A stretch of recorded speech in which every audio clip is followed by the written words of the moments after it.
My name is Thomas Nash. I'm one of the councillors here at Greater Wellington Regional Council. No mai haere mai to our council chamber.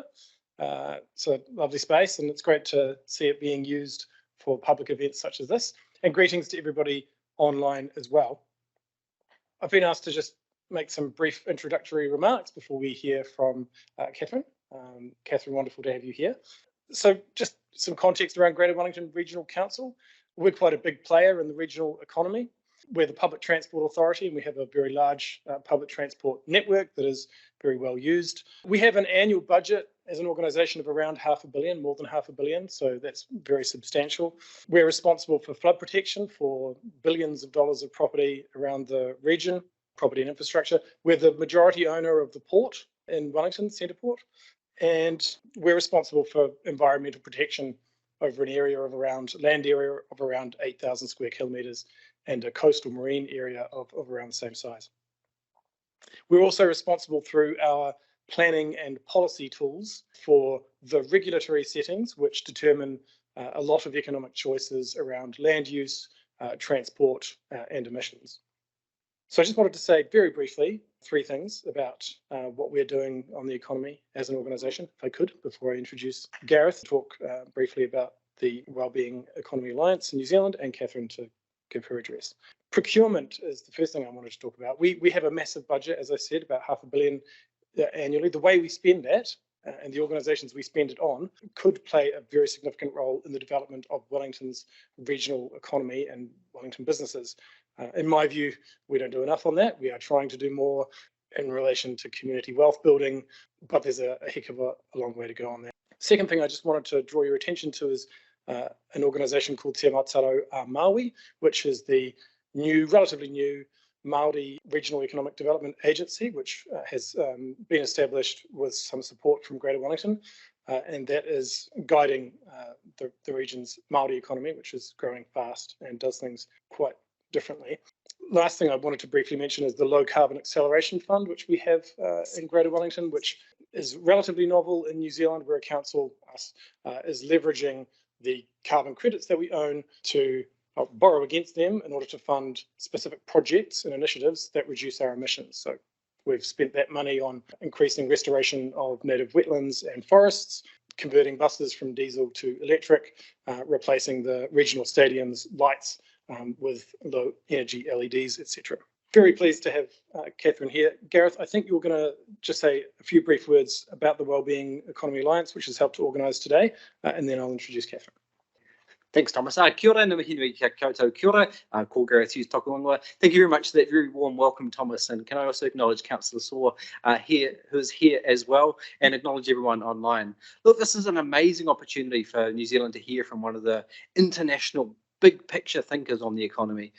Katherine's been in New Zealand only for a day, well, this is only her second day, but we've been meeting with MB, the Productivity Commission. Katherine's meeting the Finance Minister later today, a whole series of media interviews, and then a series of public talks in both Wellington and Auckland. So we're really fortunate to have our international co-founder, Dr. Katherine Trebeck in New Zealand. And I think her message in 2023, as we're facing these turbulent times, the polycrises, which are just so apparent all around us, this message and this discussion is more important than ever.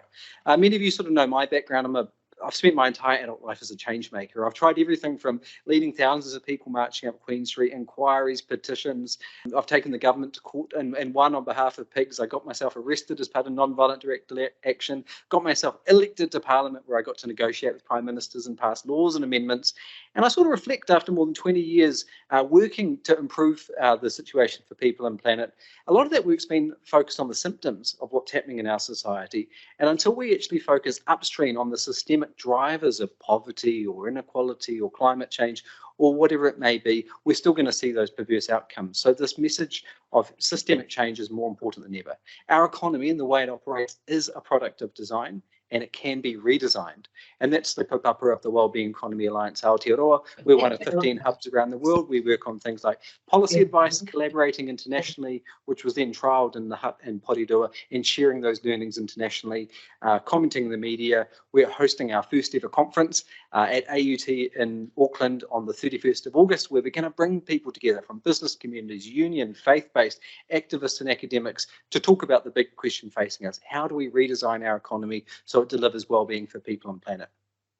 We're working with some wonderful experts across the country. We're working with councillors to connect the work that's happening across our various localities. This winter, I'll be hitting the road in an electric camper van where I'll be talking to ordinary people about their visions and aspirations for the economy and what we're calling an economics listening tour. We've got a busy work program. We'd love for you to join us. We're very appreciative of Wellington Regional Leadership Committee for hosting us today. Thank you very much, and really excited to share Katherine's story, international examples, and message with you all. Kia ora koutou. Thanks, Gareth. It's now my pleasure to introduce Katherine Trebeck. Katherine is a political economist, a writer and an advocate for economic system change, which we so dearly need. Katherine co-founded the Wellbeing Economy Alliance and also Wellbeing Economy Alliance Scotland, the Scottish hub of the Wellbeing Economy Alliance. She's writer in residence at the University of Edinburgh's Edinburgh Futures Institute and a strategic advisor to Australia's Centre for Policy Development. She sits on a range of boards and advisory groups, such as the Democracy Collaborative, the C40 Centre for Urban Climate Policy and Economy, and the Centre for Understanding Sustainable Prosperity. She's a New Economics Senior Fellow at the Zoe Institute, a Fellow of the Leaders Institute, and a Distinguished Fellow of the Schumacher Institute. Quite a few things there. Katherine worked for Oxfam GB for 8 years and has bachelor degrees in economics and politics from the University of Melbourne and a PhD in political science from the Australian National University. She was honorary professor at the University of the West of Scotland and senior visiting research fellow at the University of Strathclyde. In 2019, she co-authored The Economics of Arrival, Ideas for a Grown-Up Economy, and her report Being Bold, Budgeting for Children's Wellbeing was launched in March 2021. Katherine, it's a great pleasure to have you here. The floor is yours. Thank you, Thomas and Frida, for making this event happen, and huge thanks to the incredible team at the WEAll New Zealand Hub. It's just fantastic hanging out with you all and getting to meet people that you're working with. Really lovely to see some in the audience, and hi everyone online. I feel a bit awkward because your online photos are behind me, so I feel, to anyone online, I feel like I have my back to you, which feels pretty rude. So apologies for that, but hopefully you'll be able to see the slides and understand my terrible Australian accent. Sorry, Frida, it's not Scottish. I know you were looking forward for my Glasgow brogue, but yeah, that Aussie twang is still there. But speaking of Scotland, I thought I'd start by telling you a little bit of my story of why I've come to do the work, to really trying to ask the bigger questions about our economic system. And in a way, it goes back to this little village called Meskin in the north of Cameroon. And when I was about 21, I did some time volunteering there, just hanging out with cool folks like this, probably doing much more, just fun time than anything really useful. And when I got back to my degree at the University of Melbourne after being in Cameroon, I got a message that this village where I'd been working and where I'd made friends had been decimated by a flood. And my instinct was to go back. My instinct was to get back over there, jump on a plane and just try to help. And fortunately, I happened to be speaking to one of my lecturers at the time. This is a woman who was probably only a few years older than me. She's an activist from East Timor, and husband was in jail at the time over in East Timor. She was teaching a course in human rights, and I happened to be chatting to her about this. She doesn't remember, but she just said to me when I said, I've got to go back, her reaction was, don't be so stupid. She said, you're a young white girl, you'll get in the way. And I said, yeah, but I've just got to go back and fill sandbags or peel potatoes or something. And she said, do you know what? You're here at this university. You've got this incredible privilege of being in a country like Australia. Get all the education you can to work on why that village was vulnerable to floods in the first place. And her words have been ringing my ears ever since, about taking the time to look upstream to the root causes of some of the inequalities facing the world. And so I carried on with university. I started spending some time looking at mining companies. And then for no career reason at all, just because I fell in love with Scotland, I moved to Scotland. And I moved to this beautiful, awesome city of Glasgow, where I was really confronted by the life and death impact of economic inequality. This is a stylized version of Glasgow's train map. And you can see that for every stop you travel from west to east, life expectancy for men falls by about 2 years per stop. To the extent that, as you can see on the map, it's a gap of life expectancy of 14 years. Now, to give you a sense of distance, I could run that on a Sunday morning if I had the right tunes in my ears. I could jog that distance, and it's a gap of life expectancy for men for 14 years, and it falls further the further east you get. And so I was really confronted by this reality that there I was in the 6th richest country in the world, and yet people were dying before they hit pensionable age. This incredible wealth of Scotland and the UK was not translating to good lives for enough people. And as illustrated here, you see people reaching for coping mechanisms, whether at the pillbox or at the ballot box, as we see increasingly through populist politics. And so about this time, while I was sort of wrestling with those realities and working with Oxfam at the time on questions around poverty and inequality, this chap, Nicolas Sarkozy, commissioned a huge report led by Joseph Stiglitz, Amartya Sen, Jean-Paul Fatoussi, called the Report into the Commission on Measurement of Economic Performance and Social Progress.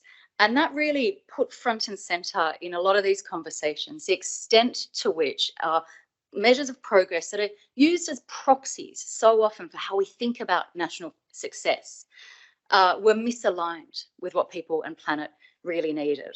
And of course, since then, we've had more and more warnings from scientists about climate breakdown. And I don't need to tell New Zealanders who are just seeing just this week more and more examples of what happens when humanity, and to be honest, we can talk about this later, a very small proportion of humanity is using more than their fair share of the world's resources, and that's pushing Mother Nature beyond what she can handle. And in response to that, so often what we tend to get from social policy is what I describe as individualization of bigger problems. Often you get these relatively downstream focus on seeing the individual as a unit of analysis, where the onus of change resides on the individual to change their thinking, to be more resilient, to become more employable, to deal with, through treatment, with their problems, when actually we don't ask enough questions about why a village is like that one in Cameroon, vulnerable in the first place. What is it, as you see in this cartoon, that's going on for this little koala, but actually is causing it to have some anxiety problems? And so what happens is we get a lot of downstream, after the fact, response, reaction, repair. And this has been called failure demand. Essentially, these are avoidable costs that hit the public purse. There's a big fiscal price tag to the extent to which our systems are designed to respond to the symptoms, crisis by crisis, playing whack-a-mole, essentially. And so to give you a couple of examples of these avoidable costs, ultimately avoidable costs that we're spending through our public expenditure, and if we're really honest, a lot of charitable work. So in Australia, it's estimated that by 2050, the impacts of extreme weather will cost the Australian economy about 35 billion. That's from insurance councils. We see that today in Australia, things like loneliness have an economic cost of 2.7 billion. There was a budget in Australia last night, but there was one in October as well. So I haven't had a chance to look at last night's budget. But last year's budget was full of examples of line items of the Australian government responding downstream, whether it's an injection of money to community services to deal, in their words, with increased vulnerable customers, whether that's increased mental health treatment services, whether that's kidney dialysis for our Aboriginal and Torres Strait Islander communities, again, an avoidable cost if we help them be more healthy in the first time. A huge amount of money to go into public health systems to deal with the impacts of climate change on our health. Things like in Melbourne, they have just appointed heat officers, people paid by the public purse to help people cope with extreme heat that they're seeing happen again and again. In the UK, they're opening up not just food banks now, but warm banks to deal with the fact that people cannot afford to keep themselves warm. And so what we need to do in the face of all of this is, yes, respond to those immediate causes. We need to absolutely help people survive and cope. I don't want to denigrate that work because it's a humanitarian response and it's absolutely necessary. But I'd say we also need to channel our inner 3-year-old. So if any of you have got kids or nieces or nephews or you're too young to have grandchildren, but someone online might have grandkids, you know, they go through that stage where they're always asking, but why? Why? It gets a bit annoying, doesn't it? We need, this is my nephew here, William, we need to channel that stage, that asking, but why? And ask why we're seeing more and more homeless people, as I've seen across the streets of Wellington today, people sleeping rough in doorways. Why are young people scared for their future? Why are we seeing people sleeping in tents because they can't afford their rents? Why are we seeing Auckland underwater again? So the one message I can say to you, to think like someone who's part of the wellbeing economy movement, is to channel your inner 3-year-old and dare to ask, but why? And so when you do that, you so often find yourself facing our economic system. There are deeper root causes again, but the economic system is a huge, huge, huge part of the blockages and the reason why we are dealing with all these downstream symptoms. And so the simplest way I can describe the wellbeing economy agenda is it's about delivering social justice on a healthy planet and taking a good hard look at our economic design, who's winning and who's losing out of it, businesses, what we produce and consume and how, and thinking how can they be aligned with the needs of people and planet. And I tend to think of the idea of wellbeing economy as a little bit like a picnic blanket that is welcoming of a whole lot of different schools of thoughts that are emerging at the moment, or actually have been around for centuries, that at their sort of common cause, they have a common sense of core meaning. So things like feminist economics, a collaborative economy, participatory economy, buen vivir from Latin America, donut economics, steady state economy, regenerative economy, solidarity economy, the care economy, degrowth and post-growth, the commons, First Nations economics, all these different schools of thought. And yes, they have different emphasis and slightly different language to appeal in different contexts. But at their core, they're all about saying, can we rethink how our economic system is designed? And it's about moving from what I describe as one of the most dangerous images out there, this sort of 1990s view of sustainable development, where you see the implication here is the economy is on a par with society and the environment, to an economy that embraces what feminist economists have been telling us for decades, what ecological economists have been telling us for decades, and what First Nations communities around the world have been living for millennia. And that is understanding the economy is nested within society and the two are nested in our natural worlds. And we have to start acting like that and thinking of the economy as in service of what society and the planet needs, rather than necessarily a goal in its own right. So how do we get there? And I suspect you'll already be thinking, right, gosh, that's going to require a hell of a lot of changes. And you know what, you're right. I think of it as a little bit like a 1,000-piece jigsaw puzzle. We're going to need shifts from how we design our cities to right up to our supranational institutions, to our accounting systems, where governments operate, business design. So a little bit like a 1,000-piece jigsaw puzzle. The good news is that there are people, as I'll show you in a moment, people working on lots of different pieces of that jigsaw puzzle. But if any of you were doing what a lot of folks in Glasgow, where I was at the time during COVID lockdowns, a lot of people were doing puzzles. And what do you do when you're doing a puzzle? The first thing you do is you start with the corners. So to just sort of wrap your head around that plethora of changes, I like to think about the 4 Ps of this wellbeing economy jigsaw puzzle.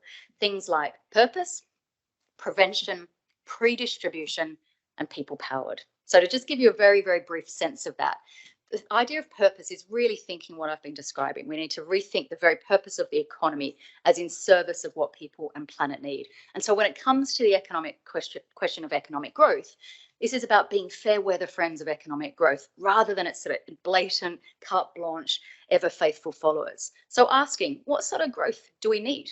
In what circumstances? What do we need to grow, for whom and how? So thinking about the direction and the composition of growth, rather than just narrowly focusing on its rate.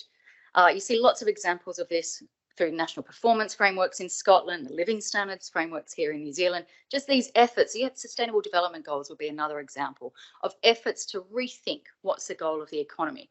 At the micro level, you'd see businesses too that are aligning being commercially viable, but with delivering social and environmental outcomes. It's also about rethinking what sort of really means about what social value really mean in today. What sort of activities are most aligned with what's good for society? And COVID, if nothing else, brought about a big rethinking of the idea of essential worker. What sort of activities are most helpful? The next one is around prevention. And this is essentially doing what I was saying earlier about channeling our inner 3-year-old and saying, yes, we need to help people survive and cope today and tomorrow, but we can do better than just spending a shed load of money on that downstream avoidable cost, failure demand spending. We can take the time to look upstream and take action there. And so to give you a few examples of things that you might see there, the more people earn enough to live on, the fewer food banks you'll need. The more circular our production and consumption systems, the fewer beach cleanups and river cleanups we'll need, the more renewable our energy systems, the less downstream carbon capture, sequestration and storage you'll need. And you will all probably be able to think of plenty of examples of things where we can go more upstream and tackle things at their root cause, at their source. The next one is pre-distribution. And to me, I'm biased, this is my favourite corner of the jigsaw puzzle. This is where we're essentially saying, how do we get the economic system to do more of the heavy lifting, rather than letting things rip and then turning to government at 5 o'clock in the afternoon and say, right, use taxes and welfare to marginally close the gap between rich and poor.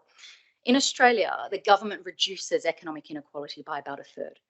That feels like a very, very heavy lift. It's vulnerable to all the political machinations and blaming and stigmatisation that comes with that agenda. So that's still important. But pre-distribution is saying, let's get the economy to work a bit harder on this front as well.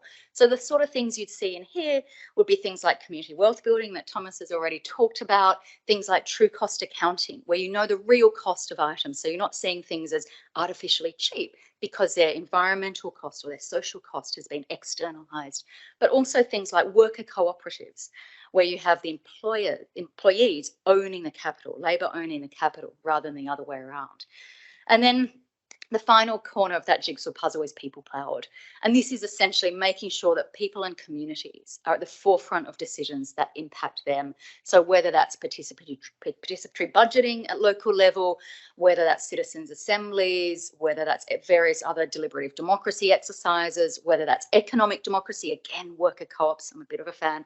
Worker co-ops would be another example of that, really putting people at the forefront of economic decision making. And now and in the future, so things like Future Generations Commissioner would be a good example of that. What does this mean for government? I want to just briefly highlight that I think there's a really important sequence here. This is one of my least interesting slides, I think. Couldn't figure out a way to do this colourfully. But I think this is important to remember that up on the right-hand side, we have to focus on our ultimate objective, however you want to describe it. But for me, social justice on a healthy planet sums it up pretty nicely. So the idea of the wellbeing economy is to be in service of that goal. And then moving to the left, you see that needs to be shaped by government systems, government processes that are much more aligned with that outcome. So that really requires a rethinking of what government tools are in use, how governments operate, what their very goals are.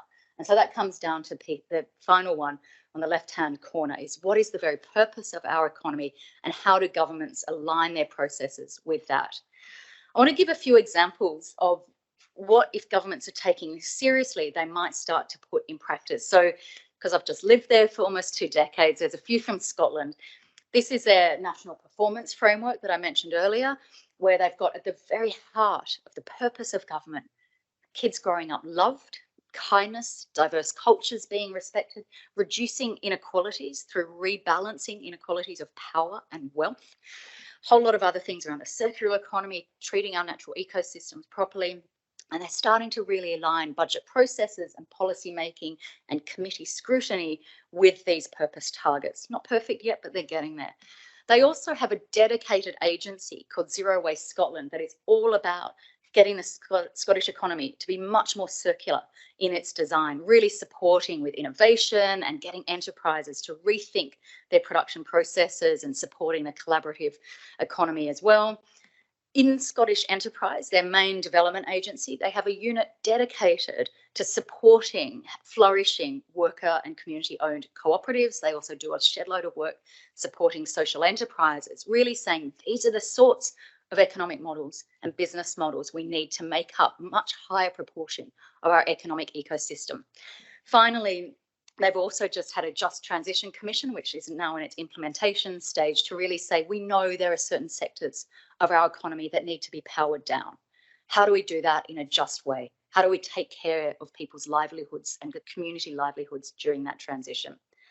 But around the world, there are a heap of other examples, and this is just the tiniest of insights into that. So this is Sophie Howell, the outgoing Future Generations Commissioner in Wales, and her job and that of her successor is to scrutinise government policy and budgets according to how it's aligned with the 7 goals of their Future Generations Act. You've got Sweden saying we want a more circular economy, we want people to not throw things away, so we're going to encourage that, use the instrument of tax incentives to reduce their VAT tax on repair. You've got France saying we don't want you to be flying. If you could get to somewhere by train in less than 2.5 hours, it'd be fantastic if that came in Australia. In Italy, you've had many laws over the last few decades and even in their constitution to support worker cooperatives through buyouts and collaboration and building ecosystems. In somewhere like Israel, but also Oregon, they're starting to peg CEO salaries to the median and lowest paid workers and lay on punitive taxes if earnings inequality gets out of hand. And then, of course, and I think this is most exciting, there are loads of enterprises out there who are saying, yes, we've got to be commercially viable and make a profit, but that's not the goal.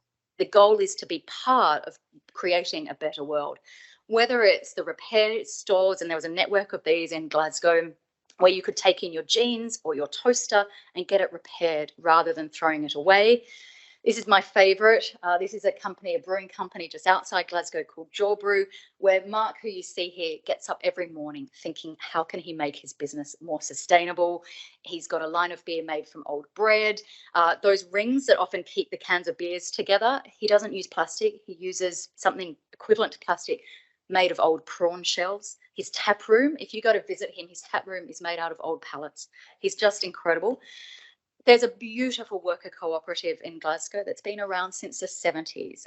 So obviously doing something well, pretty commercially viable, but all its employees are members. So they take decisions. They're trying to reduce their supply chains, go completely net zero, have very sustainable products.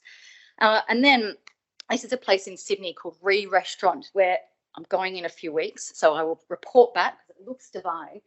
Everything you touch here would have been thrown away. So the tables are made from recycled plastic. All the food and drinks are made from things that other restaurants would have thrown away into food waste. And they make these beautiful looking cocktails. So like I say, I'll report back. These are the sort of enterprises that we need more of in a wellbeing economy. But there's not just these sort of rather sweet and small examples of businesses. There are major companies such as the Dutch bank, the Triodos Bank, which is a B Corp. It has an asset lock and it sees its job as to channel financial investment into the sort of activities we need more of, particularly renewable energy. You see this company based in Edinburgh who has just appointed onto their board someone whose job it is to represent the needs of nature. You see a company like Microsoft pledging to be carbon negative, so take out of the atmosphere, so through things like soil sequestration and supporting more forests to be actually take out the carbon that they've emitted since they were founded. You see Unilever saying we want to be being a living wage worker business across its supply chain, and they won't have any suppliers, they won't procure from any organisations if they don't pay the living wage. I mean, we have to watch how they go on these missions, but I think these are really important statements of intent. And then across Scandinavia, you have foundation companies where the business, the majority of shares is owned by a trust who then gets to use the money that's made by the company for charitable or philanthropic purposes. And so these guys, Novo Nordisk, one of the biggest companies by capitalisation in Scandinavia, and their mission is to rid the world of diabetes. These are the sort of businesses that show what a wellbeing economy is like in practice. So turning our attention to cities, I'm a bit worried about my time. I'm going to race through this. Hopefully this is probably the most interesting bit to you all. There's a couple of questions that I think cities need to consider. So one is, what is it that your citizens and the ecosystems around you, and also your impact on ecosystems beyond the city itself, what do they really need? And so the conversations and deliberative processes are a key part of ascertaining that. And then you think about what sort of economy do we need to help deliver those needs?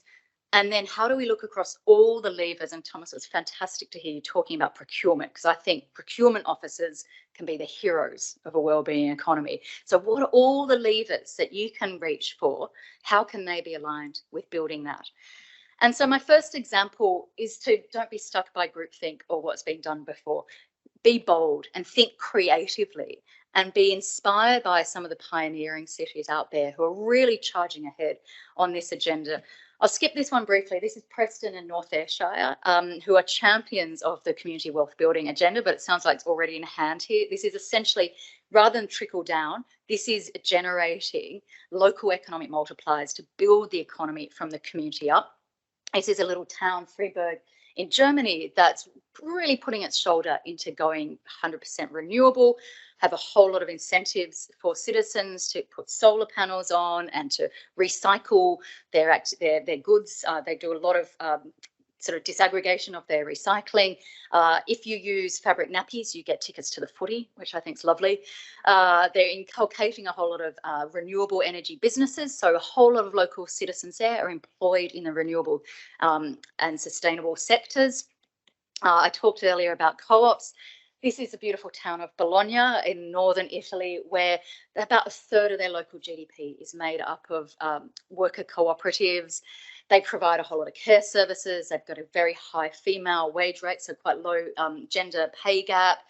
And they've got high levels of voting, high levels of things like blood donation, very activist, radical town, but also things like co-housing. This is the biggest co-housing organisation in London called the Collective Old Oak.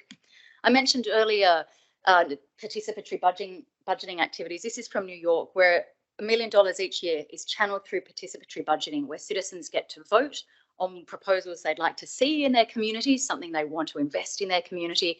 They're then shaped up and workshopped a little bit, and then they vote after they've proposed what they need to invest in.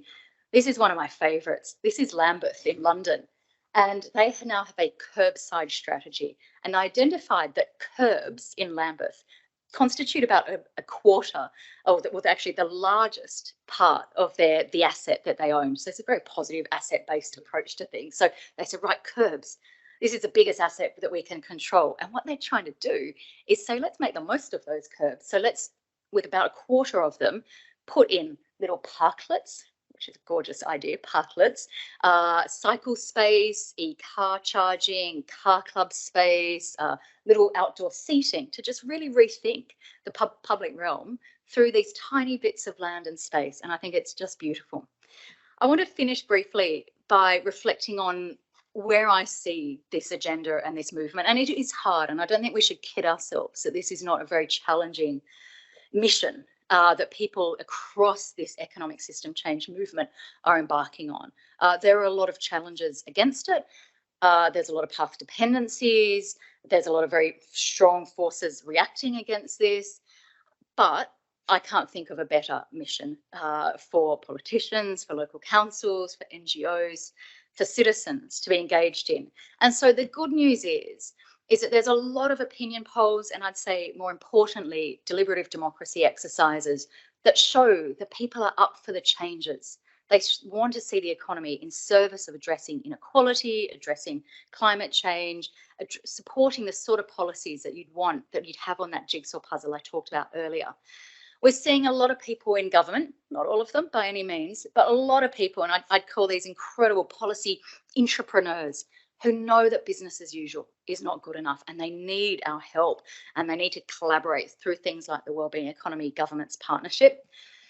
We're seeing that the debate has often, and I hope this is true, moved beyond statistics.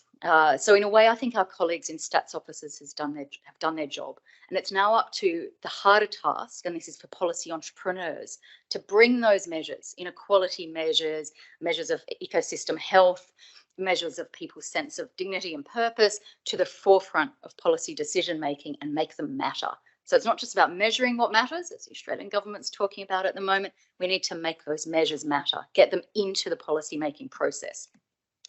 And as I've said, we see a lot of businesses, the ESG movement in investing, starting to show that the private sector is a key part of positive change. We see donut economics and community wealth building starting to demonstrate what this looks like in practice. And there are a couple of funders, probably the exception that still proves the rule, but there are some funders who are really grappling with the need to support system change and saying we don't just want to fund food banks and mosquito nets. We want to be part of supporting system change. There is a lot of literature about system change, and Justin, this is going to sound so crude and crass for you, but at a workshop I was at a couple of years ago, this beautiful post-it note was just put up on the wall, and I think it really sums up what our movement needs in terms about how large-scale change is achieved through relationships, through championship, through legitimacy, patience, purpose, and passion. And finally, this is just my message to anyone who wants to be part and who is already part of this economic system change movement, is that there is absolutely a role for you. Whatever energy or anger or skill set or sphere of influence you bring. This is mapped out by Jules Peck at the Real Economy Lab. There's equivalents of this sort of scoping of change agents by Charles Leadbeater and Jane Winnall. They essentially, it reminds us that whether you're into facilitating or setting the big vision or assimilating different ideas together or activating or connecting people or wherever your energy and passion takes you, there is absolutely a role for you in bringing about economic system change. Thank you so much.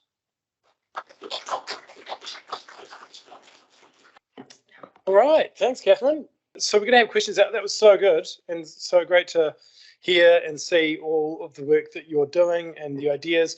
I mean, I feel like an important thing that was going through my mind is to recognize that economies do change. Economies have changed. Like the economy that we have now in, industrialized Western countries is different from the economy we had 40 years ago. And I'm sure it'll be very different 40 years from now. So the question is, how do we make it different and what do we want it to look like? So good to have this done. I couldn't help thinking about worker-owned cooperatives and what if we have huge multi-billion-dollar public transport contracts that we let as an organisation every 10 or so years. Imagine if there was a worker-owned cooperative where bus drivers owned the business that actually got that contract and ran it. I mean, how cool would that be? That would be very different from what we have now. Okay, so questions. Thanks for your question, Roger. This is Agree on Cooperatives. Interestingly, several of our largest organisations are cooperatives, yet this type is not taught in any of our business schools. Which is insane, is all I can say. I mean, these are a model of business that predate modern corporations. If you want a beautiful story about it, read up Robert Owen, who built New Lanark in the south of Scotland. They've been around, longer than sort of PLCs. What I see in Scotland that I think is a really good example is they're equipping business advisors. So say, Thomas, if you wanted to start a business and you went to the enterprise agency and said, right, help, and maybe I need a loan, the business advisor wouldn't just put on the table one narrow model of business. They'd say, have you considered social enterprise? Have you considered worker co-op? So you start to see that interface of business advice really being utilised. The other juncture that's really important for co-ops is succession. So when a firm is owned by a family or an individual and they want to retire, and there's a lot, so in Italy, for example, they have a fund to support workers take over their firm in that moment. Or if a firm looks like it's no longer viable in the context where it needs to extract money up to remote owners, but actually if you don't have to take that surplus to pay shareholders, you can actually be more viable and in a sort of lower level of economic viability if you're really set up, the purpose is to work for members. And so in that scenario as well, that's another important juncture. I think co-ops, they're not perfect. None of these things are perfect. They're on their own. They're all part of that jigsaw puzzle that starts to add up. So I think one of the big levers of change is seeing what's taught in schools and what business advice is shared, and also what we celebrate. How do say governments really, what do they procure from? What business events do they go to? What do they shout about when they're talking about how proud they are of their cities or of their country? So there's lots that governments can be doing to use their soft power, but also tangible incentives, whether it's tax reductions or planning favourability, or in Oakland and in Berkeley in the States, they discount co-op bids to government contracts as well, and they lower the tax rate on corporations as well. So there's different levers depending on what levers you've got at your disposal to encourage co-ops. Roger, you able to come through on the? Yes, okay, thank you, Thomas. So thank you, Katherine, for a great presentation. And I know you gave heaps of examples of what's going on around the world in this regard. You're no doubt aware that we have a wellbeing budget, which this government introduced 3 years ago. That was, in a sense, the easy part. The harder part is what are all the policy levers that government should be pulling every time it makes a decision that are aligned to the wellbeing budget? Do you have any comments about that? And when you talk to Grant Robertson, what are you going to say to him about what you think New Zealand should be doing, both at a central government and a local government level, to pull the levers that will make the most difference in terms of getting to a wellbeing economy? Thanks, Roger. So in terms of budget, I feel budgets have way too much heat and light in the political calendar. I think, in a way, what's more important, and in a way, it was quite good to be out of Australia last night, where the whole sort of media and sort of press world went into meltdown because it was budget night. In a way, what's more important is what you put in the shopping trolley, your policy basket, your program for government. And in a way, the budget is where you get out your card to pay for it. With the one exception is that we should be, I'd say Australia, and I can't speak for New Zealand, but I suspect it's the same here, be much more proactive in utilising the tax system to encourage the sort of behaviours we need more of. So as we were just talking about, for example, could we lighten the tax? I don't want to use the word tax burden because I think that's denigrating tax. I love tax. But lighten the tax responsibilities for cooperatives, for example, or social enterprises. So with that exception, I think what we should be focusing much more on is the policy suite that the budget then comes in to fund and support. The way that governments currently operate, though, is that they've got this suite of measures. So we need to really rethink which ones are foregrounded. And so how does that shape, for example, cost-benefit analysis? How does it shape understandings of the ripple effects of what benefits might be accrued now and in the future? And often that's shaped very narrowly, and costs are defined very narrowly. So we don't often map out the environmental costs of a certain initiative, and we don't think about the potential benefits, for example, of having more local employment or having certain groups employed. So in Canberra, where I'm based, they've just got out for consultation something called Put Gender on the Tender. I love that because it's nice, rhythmical. But the idea is essentially saying, if you're contracting to government to any sort of construction project, there's a certain quota of women they want to see in the workforce across all levels of that construction project. So there's a lot of different tools. And I think the trick is to be really creative and think expansively in how those tools are utilised. The one thing I think I'm really particularly excited about around what New Zealand's doing is going on that journey of getting government departments to work together much more than they might have previously done, because we know that often these outcomes are not the responsibility of one government silo on its own, and health being a classic example. People's health outcomes are not so much the preserve of the Minister for Health. They're about housing, they're about employment, they're about environmental outcomes. And so we need to start bringing that holistic thinking. And until policymakers and people within government are given the time to go and hang out with someone in a different department, until they can start sharing budgets through diagonal budgeting, we'll just get them operating in those silos. So it's the sort of hard and soft wiring of government that I think is really important.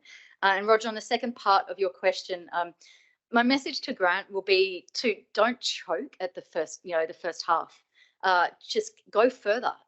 Good start. The world's watching. Keep going. You need to do a lot more. It's not just about budgets. It's about really utilising policy to reshape our economic ecosystem. And so New Zealand's, it's not a standing start anymore, but they certainly haven't gone far enough. And really, this is a journey, a conversation that we always scope to improve and get better. But my big message will be just don't row back. The world, as we see time and time again, the world is at crisis point.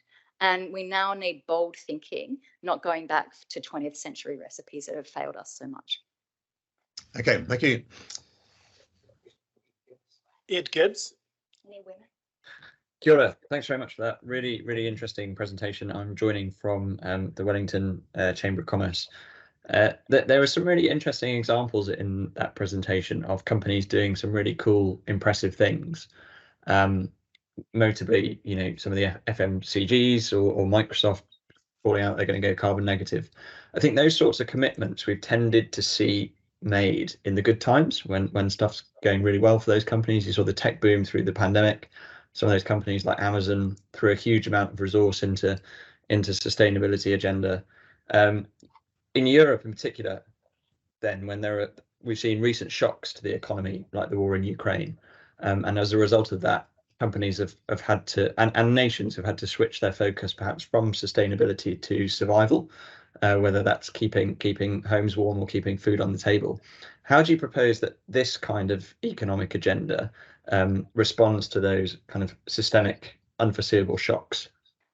Thanks, Ed. And I agree with your analysis that I think that often we see policymakings just defaulting in the time of crisis to responding to that immediate crisis. And I think, to be honest, the acute needs are really profound. So as they should, but if they only do that, they'll just be lurching from crisis to crisis. And what they need to be thinking is, one, what are the root causes of this? But also in our response to those crises, how can we have co-benefits, multiple benefits that are not just focused on immediate individual responses, but really, say, for example, if we're responding to the energy crisis, which is acute in the UK at the moment with the cost of energy, a lot of drafty homes. So energy efficiency needs to be part of that conversation, not just giving people subsidies to pay for their bills, but how can we make the housing stock more efficient? And then if we're doing that, who's going to get those jobs? Maybe people who are perhaps further from the labour market, maybe women, maybe folks who perhaps wouldn't normally be in that sort of workplace. So how can we just take a few minutes to think a little bit more broadly about some co-benefits, some multiple benefits, so we're utilising those responses to the crisis?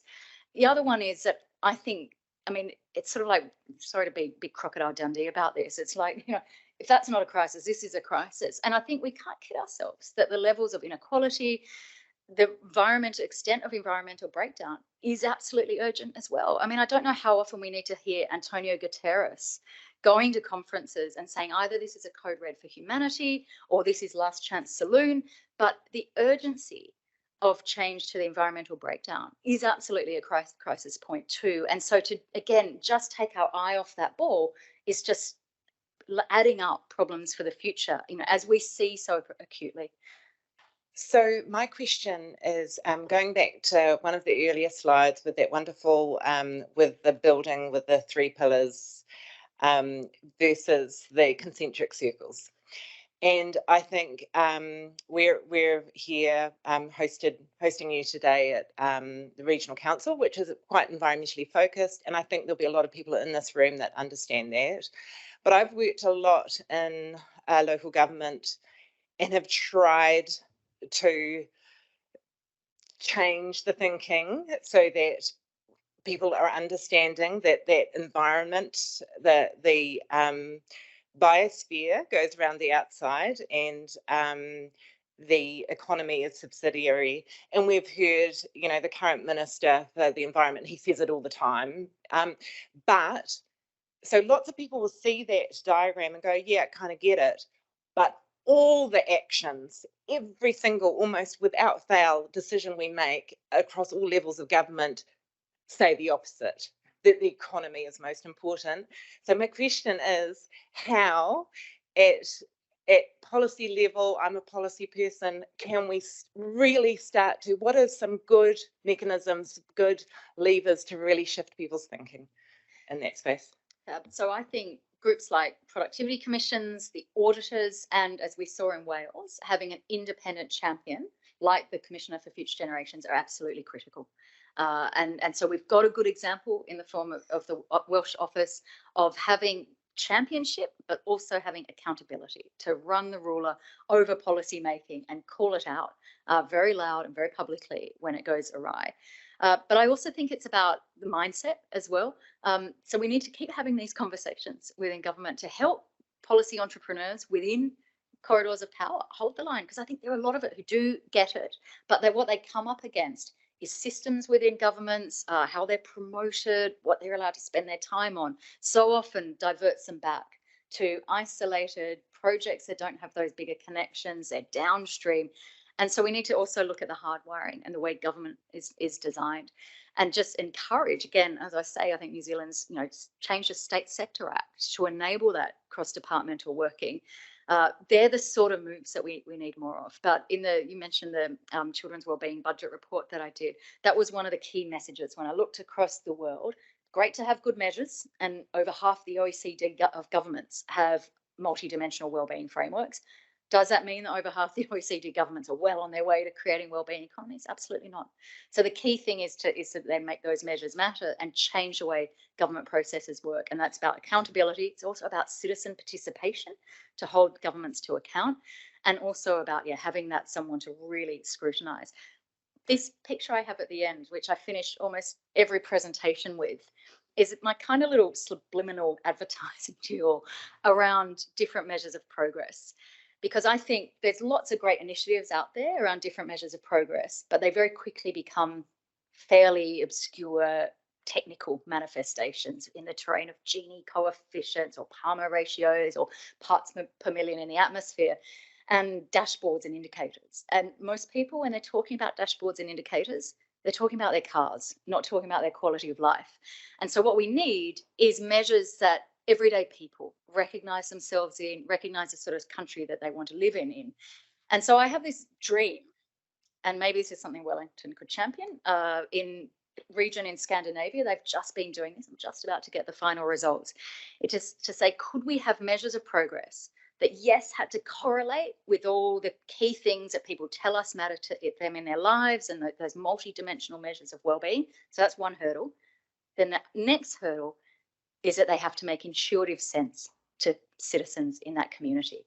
And so I haven't tested this, but I have a hunch the number of girls who ride their bikes to school might tick both those boxes. So wouldn't it be amazing if next election here you have folks saying, vote me in Wellington because I'm going to work on the number of girls who ride their bikes to school. What needs to be in place for that to go up? Safe streets, parents can afford breakfasts for their kids. They're not having to go to breakfast centres at school. They can afford bicycles, local services, streets aren't overpolluted, we're not in lockdown. And so maybe you'd have half a dozen of those sorts of measures. And then I bet you'll have the everyday folk agitating for those sorts of measures. Awesome. Just conscious of time. I was supposed to stop at 2, but we started a few minutes late. So maybe we'll go for a couple more minutes. I can see Max and then Yardna, and then maybe we'll go to you, Frida, for if you have a question, and then you're going to say something about the Wellington Regional Leadership. Do you want to take all the two, and then and your question, I'll respond. Try to be brief. Sounds good. To get all three. So Max and then Yardna. Max. Thanks for those remarks, Katherine. I think the question I have sort of follows nicely on from Katherine's and from Roger's earlier. I mean, I completely agree that you need some really intuitive measures to get public buy-in and support for these things. I guess I'm still interested in what determines those decisions within government, sort of every day, on what basis do initiatives fall, or succeed, what things get put up, what things do governments decide to do. And I feel like here we've taken the approach where we're sort of go, okay, we've found all these indicators of well-being, and indicators Aotearoa has 160 different measures or something like that. But then trying to implement that is incredibly difficult, because can you assess every proposal that goes up on 160 different measures? I mean, almost certainly not. But so then what do? Do you pick sort of a dozen that you assess everything against, but then you'll miss out? Someone says 120, actually, thanks. But then if you just pick a dozen well-being measures and you evaluate all you're going to get the wrong measures. Inevitably, you're going to miss out some things and not others. So my frustration with this of the wellbeing service, I feel like it's sort of got a bit stuck at this point from what I see. And so what I was interested in, particularly the work you're doing in Scotland for such a long time, have you worked out how to actually embed a sort of functional wellbeing decision-making approach with indicators, that really changes what governments invest in? Yardna, do you want to, Justin can pass the mic, we'll get that question, and then Katherine can do them both, and then we'll pass to Frida, and then I'll wrap up. Oh, you want me to do my question as well? Yeah. Okay. Kia ora, thanks for the really mind-blasting challenges you've put in front of us. I'm going to come in at a different point, which is there has been some brave policy statements made here at Greater Wellington Regional Council before my time here, However, and I think I'd absolutely forgot about the wellbeing budget actually until Roger reminded me of it. And I think that goes to underscore another problem or another challenge that we have, which is in selling the dream. So we can have these brave policymakers, we can champion this more holistic way of working, which is actually realizing that economy is simply how we manage our resources and not the totality of all our activities in service of that thing. So my question is around the public narratives and when it comes to selling the dream. So what happens then when you have a media that wants to strip the nuance out of everything and create, I guess, an artificial conflict, for example, and you don't have that space to present this? Or if when you do try to do it and bring in a more holistic perspective, the minute you fail or the minute you don't build the 10,000 houses or whatever it is, it hasn't worked and we just have to go back to the status quo that doesn't work. So I was just wondering if you had any thoughts on that or any strategies around how the champions have to deliver the message. Brilliant questions, and I don't have simple answers for either. These are things I'm wrestling with and curious about. I think to Max's one is embedding is where this is at now. As I said, it's sort of almost moving beyond the statistics, and now how do we get this into the crunchy processes of government dynamics? So often accounting mechanisms are so weighted against this. So there's some of the really rather geeky discussions around how forward estimates, how expenditure review committees making their decisions, the fiscal dynamics within government needs to be looked at. And certainly I hear in Australia that Treasury is quite up for some of these commissions, and they say, oh, but yeah, finance department's so against it. So we need to look at some of that hardwiring of government. I agree that you can have too many measures, hence why I'm quite intrigued by the idea of proxy indicators or cornerstone indicators that we know can be a gateway to other things going in the right direction. Scotland now has something called the Wellbeing Economy Monitor that starts to look at key suite of measures. So have a look at that online. The other thing is, how there are going to be trade-offs, and so how do we weight them? And when we're talking about indicators, if everything's got the same weight, you're essentially, that is a political decision. So we need to have the public and communities involved in saying, okay, what do we need to prioritise right now? So again, it comes back to people power. And the question around selling the dream, and I love that phrase.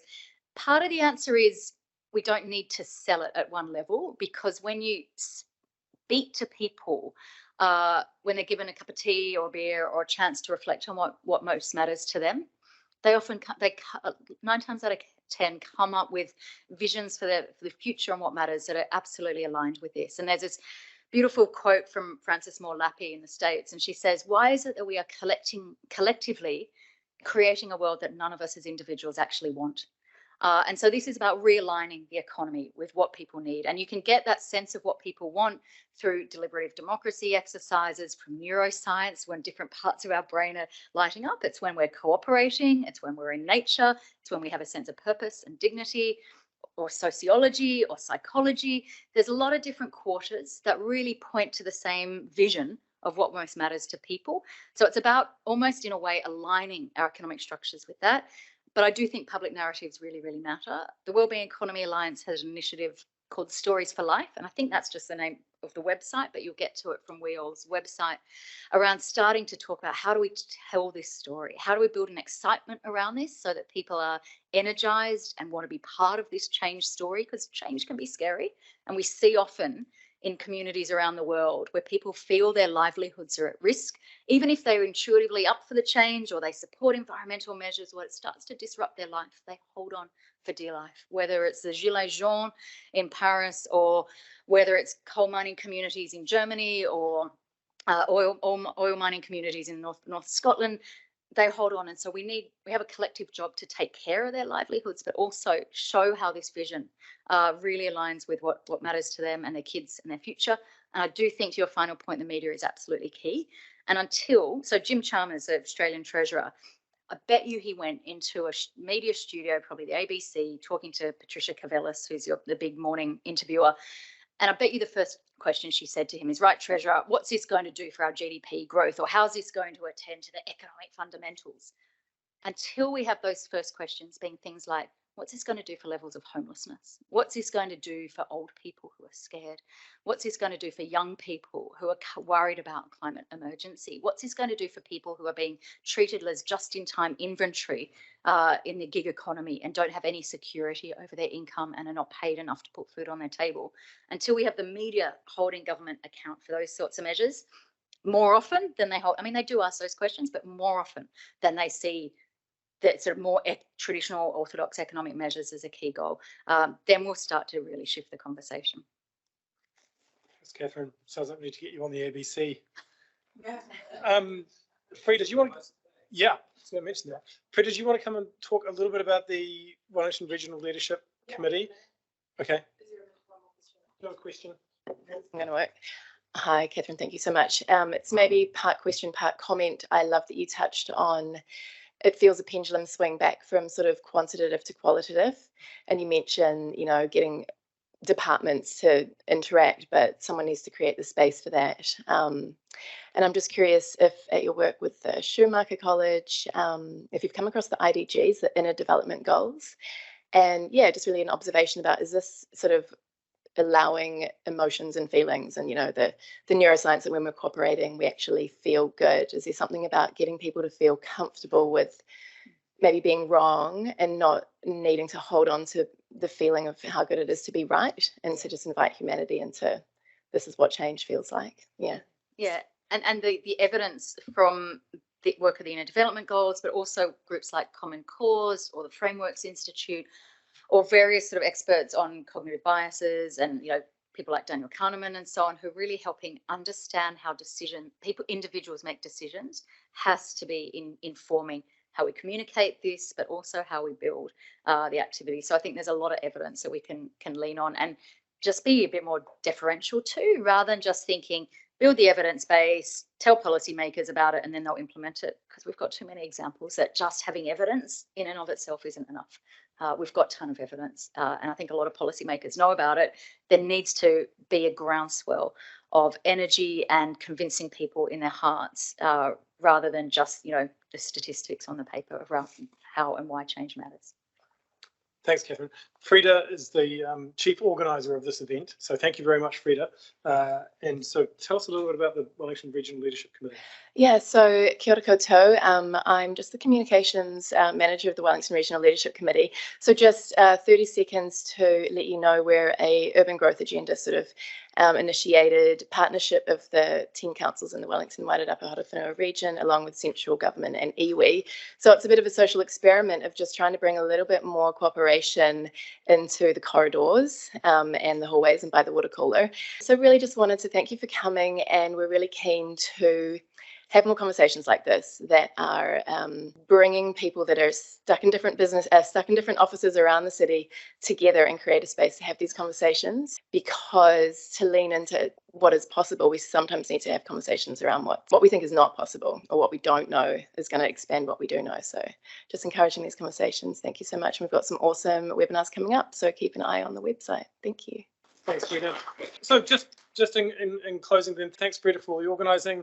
Thank you, Gareth, for inviting me to introduce, and thanks everyone for coming in person and online. And Katherine, what a pleasure to meet you and to hear from you today. Let's stay in touch, and I think there's a lot we can implement in our own little ways of this agenda. I guess I was left thinking there is a lot to do, and it could be a bit overwhelming if we each individually go away and think we have to do all of it in our own worlds, but we don't, do we? We can find pathways into whatever institution or activity that we're involved with, and I'm pretty sure we can all find at least one activity that can implement one aspect of the sorts of activities you've set out. So thank you very much. There is an article in Stuff and in the Post today by Katherine, and I you did an interview on RNZ this morning with Katherine Ryan. I'm sure you're doing some more talks, or is this the final talk? There's a few more. Few more coming, so there's plenty more opportunities to see Katherine and to tune in. And I just, one last thing, the Local Government New Zealand conference in July, which is all the councils around the country